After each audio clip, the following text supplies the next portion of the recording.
السلام علیکم ورحمۃ اللہ وبرکاتہ۔ آپ سب کا استقبال ہے ہمارے یوٹیوب چینل اذکار کی دنیا میں، اور ہمارے چینل پر قرآن اور حدیث کی روشنی میں ذکر و اذکار بتائے جاتے ہیں۔ لیکن خواتین و حضرات، ذکر میں، اذکار میں نور اور اثر فرائض کے اہتمام سے آتا ہے۔ اس کے لیے فرائض کا اہتمام ہو، اور جب فرائض کا اہتمام ہوگا تو پھر ہم جو ذکر کریں گے، اذکار کریں گے، وظائف کریں گے، اس میں پھر اللہ کی مدد شامل حال ہوگی۔ چلیے آج کا ہمارا ٹاپک کہ آیت الکرسی کے فضائل کے تعلق سے، آیت الکرسی کے تعلق سے آتا ہے کہ قرآن کی سب سے عظیم آیت ہے جس کو آیت الکرسی کہتے ہیں۔ قرآن کی لمبی آیت نہیں ہے، بلکہ سب سے عظیم اور سب سے زبردست آیت ہے آیت الکرسی، اور اس کو اعظم الآیت اس لیے کہا جاتا ہے، اس میں صرف اللہ ہیں، اللہ کون ہیں، اللہ کیسے ہیں، اس کے علاوہ اس میں کوئی چیز ہے ہی نہیں، اور اس میں اللہ کا نام 19 دفعہ دہرایا گیا ہے۔ یہ چھوٹی سی آیت میں روایت میں آتا ہے کہ سارے کلاموں کا سردار ہے قرآن، اور قرآن کی سردار ہے سورہ بقرہ، اور سورہ بقرہ کی سردار ہے آیت الکرسی۔ قرآن کی یہ آیتوں کا اور قرآن کا یقین نہیں ہونے کی وجہ سے، آج یقین کمزور ہونے کی وجہ سے اس سے فائدہ اٹھانا ہم چھوڑ دیے ہیں۔ جتنی چیزوں کی خصوصیتیں ہیں لوگ انہیں جانتے ہیں اور انہیں اختیار بھی کرتے ہیں، ان سے نقصان بھی اٹھاتے ہیں اور کبھی نفع بھی اٹھا لیتے ہیں، حالانکہ وہ نفع بھی اللہ کے حکم سے ہوئے۔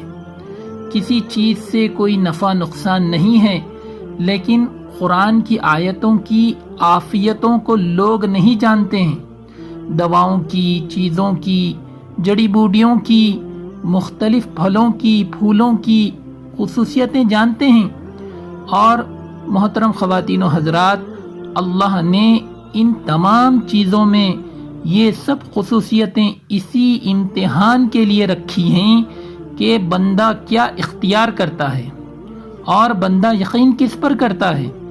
قرآن کی آیتوں کی بڑی خصوصیتیں اور احادیث میں یہ ساری خصوصیتیں صحابہ اکرام کے ساتھ، اللہ کی غیبی نصرتوں کے واقعات کے ساتھ یہ آیتیں خود اترتی گئی۔ لوگ جانتے نہیں ہیں قرآن کی آیت کو کب پڑھنا ہے، لیکن اس آیت کے متعلق صحابی کا واقعہ نہیں جانتے۔ یہ بھی ایک بڑی وجہ ہے ان آیتوں پر یقین نہ ہونے کی، کہ جتنے بھی مختلف علماء نے دعاؤں اور قرآن کی آیتوں کو جمع کی ہیں، ان کے ساتھ صحابہ کے واقعات نقل نہیں کیے ہیں۔ اگر ان کے ساتھ صحابہ کے واقعات نقل کیے جائیں تو ان دعاؤں پر اور ان آیتوں پر یقین اور زیادہ ہو جائے۔ لوگ قرآن کی آیتیں اور دعائیں جانتے ہیں کہ اس دعا سے کیا ہوگا، یہ نہیں جانتے ہیں کہ دعا سے صحابہ کے دور میں کیا مددیں ہوئی۔ آیت الکرسی، اس کو لوگ تحفہ و تہنیت میں نہیں دیتے ہیں، بلکہ باوجود آیت الکرسی کے لوگوں کا دلی یقین تعویذات پر ہے، اس لیے کہ عقیدہ کمزور ہے، عقیدت مضبوط ہے۔ یہی وجہ ہے کہ عقیدے کی کمزوری نے عملیات پر ڈال دیا ہے۔ اگر عقیدہ مضبوط ہوتا، بجائے عملیات کی طرف جانے کے قرآن کی آیت کی طرف جاتا۔ آیت الکرسی کے بڑے فائدے ہیں، اور یہ بڑا مضبوط قلعہ ہے۔ 7 مرتبہ ہر نماز کے بعد آیت الکرسی کا پڑھنا یہ حتم رسول کہلاتا ہے صلی اللہ علیہ وسلم، یعنی 7 مرتبہ آیت الکرسی کا پڑھنا ایسا ہے جیسے رسول اللہ صلی اللہ علیہ وسلم کے قلعے میں داخل ہو گئے۔ اور حفاظت کے لیے آیت الکرسی یقینی ہے کہ شیطان نے سب سے بڑے عالم معاذ ابن جبل رضی اللہ عنہ کو شیطان نے آیت الکرسی خود سکھلائی۔ ابو ہریرہ رضی اللہ عنہ سب سے بڑے محدث ہیں، ان کو بھی ایک روایت میں ہے کہ شیطان نے آ کر کے آیت الکرسی ان کو بھی سکھلائی۔ حالانکہ شیطان ہے، جھوٹا ہے، خبیث ہے، مگر آیت الکرسی سکھلا رہا ہے۔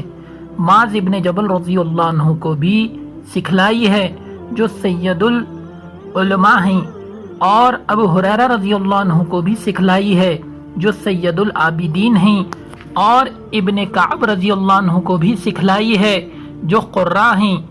عجیب اتفاق ہے، ان تینوں سے متعلق ہے واقعہ کہ حضور اکرم صلی اللہ علیہ وسلم نے ان کو کھجوریں رکھنے کے لیے دیں، اور شیطان نے آ کر ان کھجوروں میں سے چرا کر لے جانا چاہا۔ ان تینوں کے قصے ہیں۔ انہوں نے شیطان کو پکڑ لیا۔ شیطان نے کہا کہ مجھے چھوڑ دو تو میں تمہیں ایک ایسی چیز سکھلاؤں کہ جو اس کو پڑھ لے گا شیطان اس کے گھر میں داخل نہیں ہو سکتا۔ حضرت معاذ رضی اللہ عنہ 3 دن تک پکڑتے رہے اس کو، ہر مرتبہ یہ کہہ کر چلا جاتا تھا کہ آئندہ نہیں آؤں گا، پھر آتا تھا۔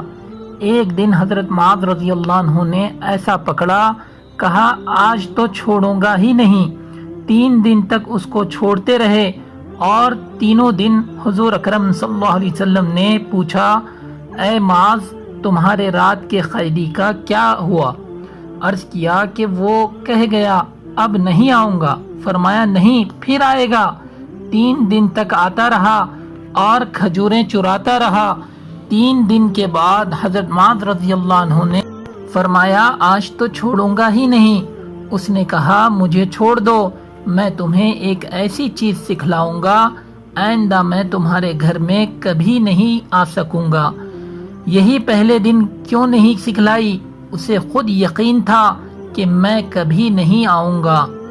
3 دن کے بعد جب اس کی حاجت پوری ہو گئی اور کھجوریں اپنی بیوی بچوں کے لیے چرا کر لے گیا، 3 دن کے بعد کہا اے معاذ آیت الکرسی جس گھر میں پڑھی جاتی ہے اس گھر میں شیطان داخل نہیں ہو سکتا۔ صبح کو اعلان ہو رہا تھا معاذ کہاں ہیں؟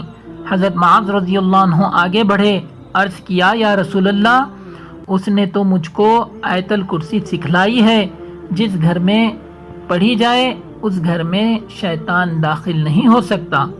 آپ صلی اللہ علیہ وسلم نے فرمایا ہے تو خبیث، جھوٹا، لیکن بات سچی کہہ گیا۔ شیطان کو بھی یقین تھا آیت الکرسی جس گھر میں پڑھی جائے اس گھر میں وہ داخل نہیں ہو سکتا۔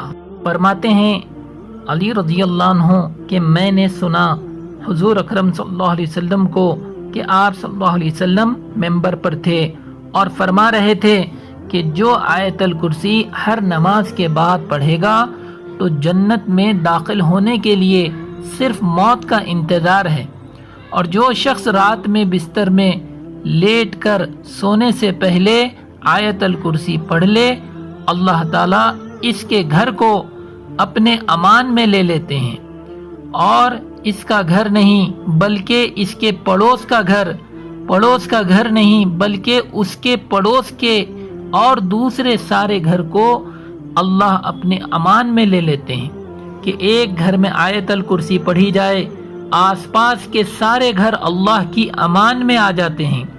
فرماتے ہیں علی رضی اللہ عنہ کہ میں نہیں جانتا کہ کوئی بچہ اسلام میں بالغ ہوا ہو اور اس کو عقل آئی ہو اور وہ آیت الکرسی پڑھے بغیر سو جائے، کیا ماحول ہوگا؟ اور فرماتے ہیں اگر تم جان لو کہ آیت الکرسی کیا ہے، اللہ نے آیت الکرسی تمہارے نبی کو عرش کے نیچے کے خزانوں سے دی ہے، اور یہ آیت الکرسی تمہارے نبی سے پہلے کسی اور نبی کو نہیں دی۔ فرماتے ہیں علی رضی اللہ عنہ کہ میں رات کو سوتا نہیں جب تک آیت الکرسی کو 3 مرتبہ نہ پڑھ لوں، 1-2 رکعتوں میں عشاء کے بعد، اور 1 وتر میں، اور تیسرے جب میں بستر میں لیٹتا ہوں سونے کے لیے۔ اللہ پاک ہم تمام کو عمل کی توفیق عطا فرمائے۔